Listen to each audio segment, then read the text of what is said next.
Olá a todos, estamos mais uma vez no nosso canal, na nossa série O Evangelho de Jesus. Dessa vez lendo de Mateus 19 em diante. Vamos lá. Mateus 19. E aconteceu que, concluindo Jesus essas palavras, deixou a Galiléia e foi para o território da Judéia, além do Jordão. Seguiram-no muitas multidões e curou-as ali. Vieram a ele alguns fariseus e o experimentavam, perguntando: é lícito ao marido repudiar a sua mulher por qualquer motivo? Então respondeu ele: não tendes lido que o Criador desde o princípio os fez homem e mulher? E que disse: por esta causa deixará o homem pai e mãe e se unirá à sua mulher, tornando-se os dois uma só carne. De modo que já não são mais dois, porém uma só carne. Portanto, que Deus ajuntou, não separe o homem. O que significa ser uma só carne com outra pessoa? Significa que os dois estão em sintonia, em comunhão de pensamento, olhando para o mesmo objetivo. Então, quando nos casarmos, quando nos juntarmos com uma outra pessoa, devemos olhar para o mesmo objetivo, para o mesmo futuro, querer as mesmas coisas, porque a probabilidade de dar errado, né? Se um anda para um lado e outro anda para outro lado, a probabilidade de dar errado é muito maior, né? É como se fossem duas pessoas puxando uma corda num cabo de guerra. Para um lado, um puxa para um lado, outro puxa para o outro. Então, os dois ser uma só carne é estar os dois olhando na mesma direção, os dois com o mesmo objetivo. Isso, espiritualmente, né, você se torna um com a outra pessoa. Continuando, replicaram-lhe, porém, por que mandou então Moisés dar carta de divórcio e repudiar? Respondeu Jesus: por causa da dureza do vosso coração é que Moisés permitiu.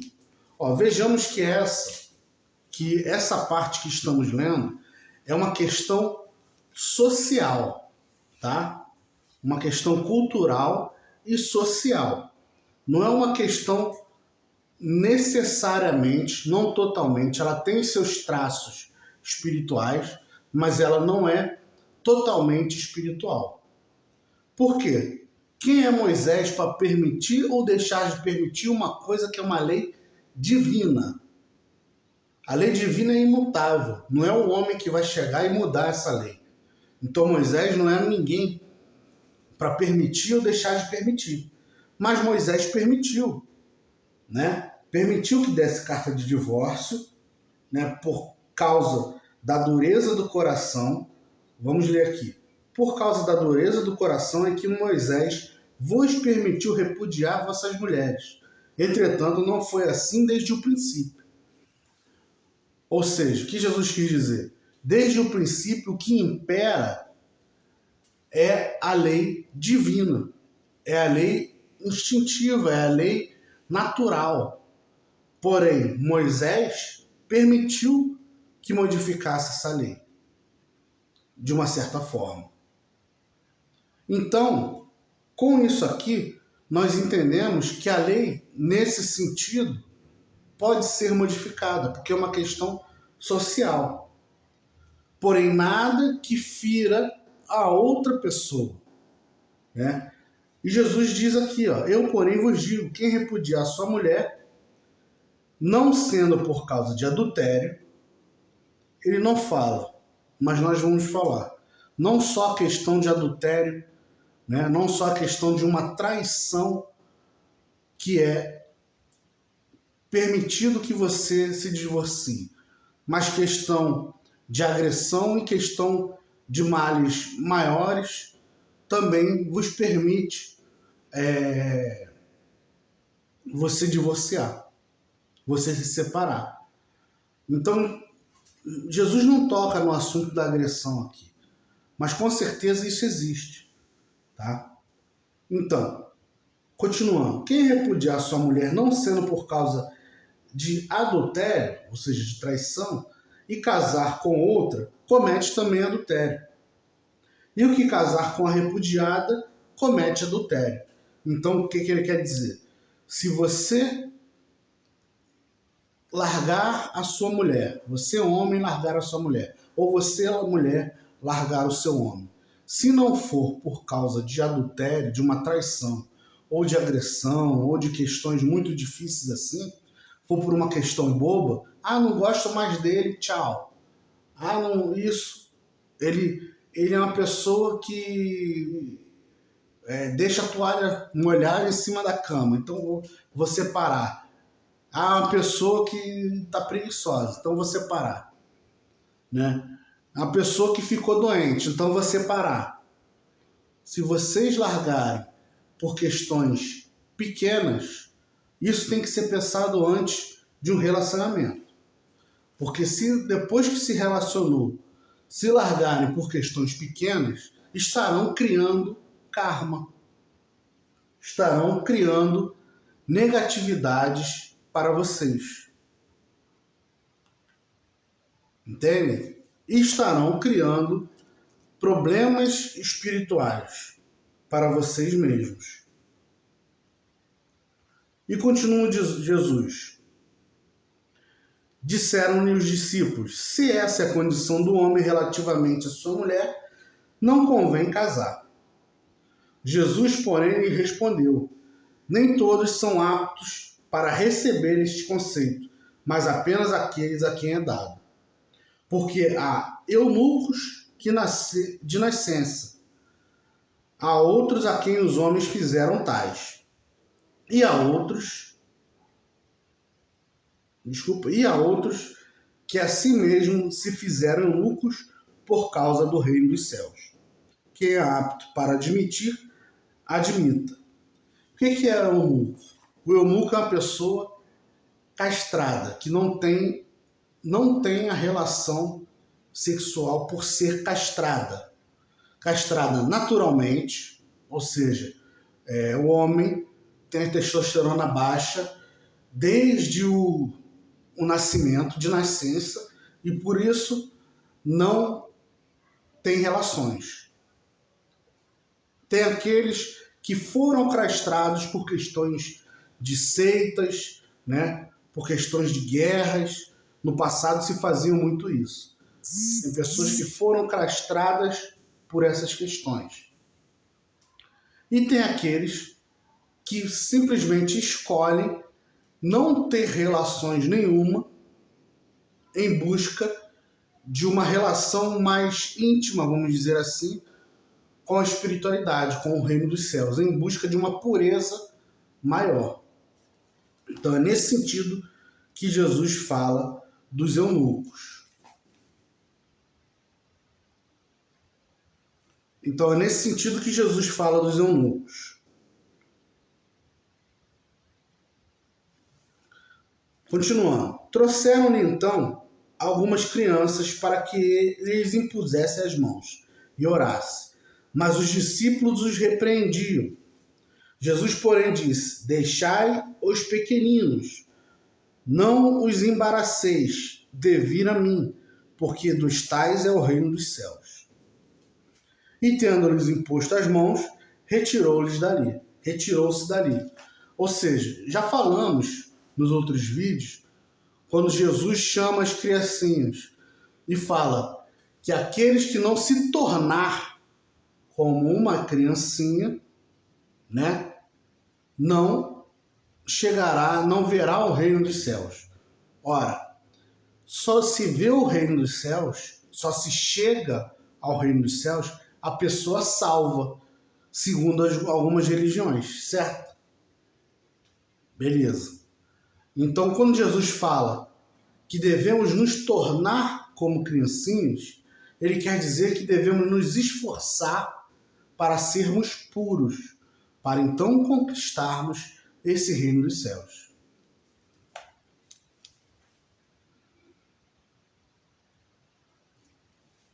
E continuando. E eis que alguém aproximando-se-lhe perguntou: Mestre, que farei eu de bom para alcançar a vida eterna? Respondeu-lhe Jesus: Por que me perguntas acerca do que é bom? Bom só existe um. Se queres, porém, entrar na vida, guarda os mandamentos. Então, se guardarmos os mandamentos, entraremos na vida eterna, certo? E ele lhes perguntou: Quais? Respondeu Jesus: Não matarás, não adulterarás, não furtarás, não dirás falso testemunho, etc. Os 10 mandamentos que Moisés nos trouxe, certo? Então continua aqui. Honra teu pai e tua mãe e amarás o teu próximo como a ti mesmo. Replicou-lhe o jovem: Tudo isso tenho observado. O que me falta ainda? Disse-lhe Jesus: Se queres ser perfeito,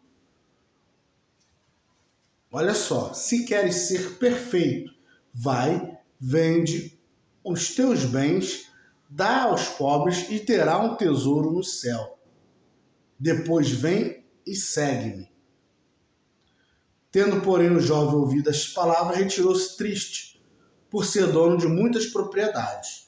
Então percebemos que para conquistarmos o reino dos céus, devemos seguir e praticar os mandamentos,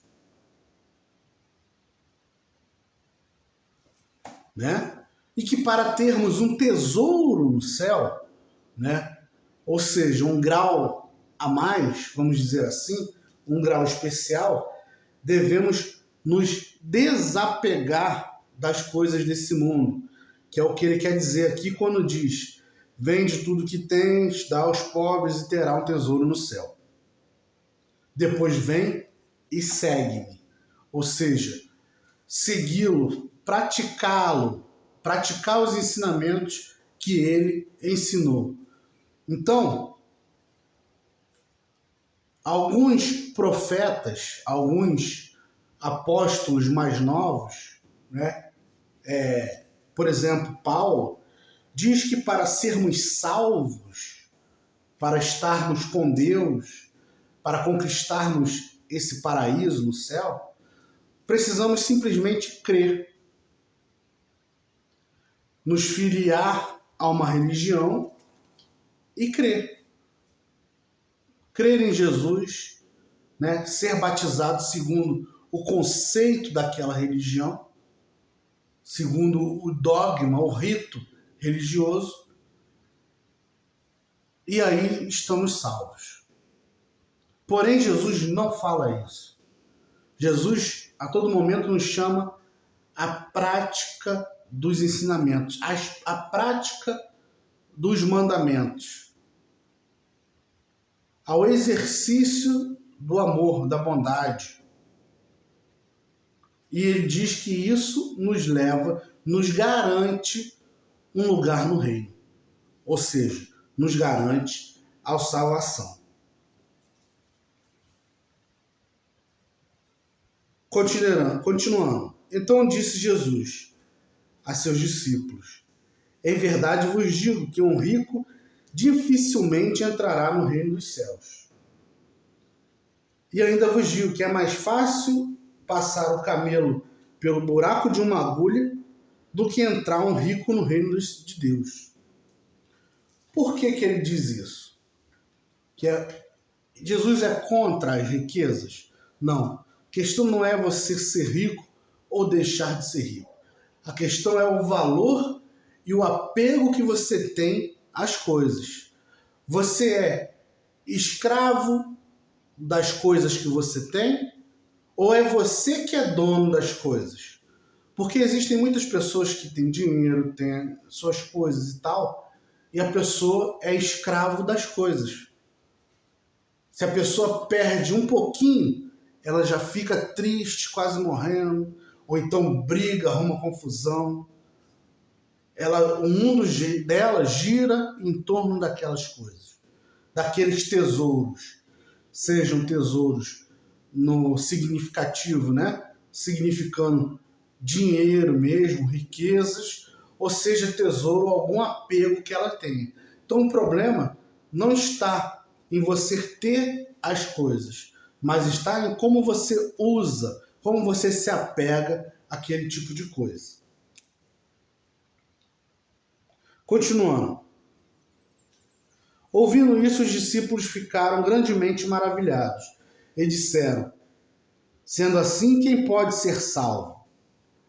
Jesus, olhando neles, o olhar, disse: isto é impossível aos homens, mas para Deus tudo é possível. Então lhes falou Pedro: eis que nós tudo deixamos e te seguimos. Que será, pois, de nós? Jesus lhe respondeu: em verdade vos digo que vós, os que me seguistes, quando na regeneração o Filho do Homem se assentar no trono da sua glória, também vos assentarei em 12 tronos, para julgar as 12 tribos de Israel. E todo aquele que tiver deixado casas, ou irmãos, ou irmãs, ou pai, ou mãe, ou mulher, ou filhos, ou campos, ou seja, todos que se desapegarem, né? Por causa do meu nome, por causa dos ensinamentos que ele traz, entende? Receberá muitas vezes mais e herdará a vida eterna. Porém, muitos primeiros serão os últimos e os últimos serão os primeiros. Então, esse é Mateus 19, né? Espero que todos tenham gostado.